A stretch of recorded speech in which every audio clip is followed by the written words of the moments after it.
Hello mga karampa! Nandito kami ngayon sa may Butuan City.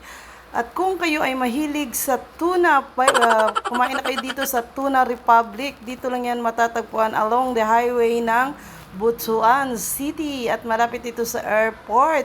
Kaya pag kayo ay napagawi dito guys, dumaan na kayo dito. Dahil kung mahilig kayo sa seafoods, hindi kayo magsisisi.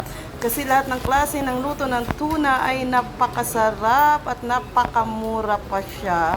Ayan, napakailiwalas pa yung lugar. Along the highway lang to siya guys.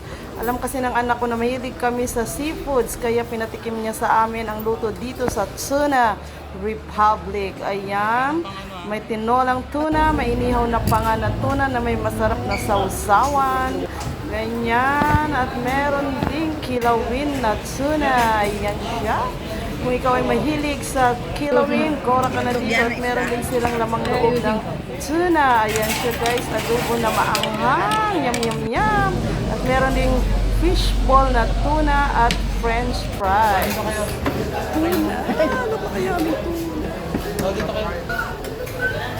We are here in Tuna Republic. Thank you for watching. It's me again, Sweet Wazano Rampadorang Ina.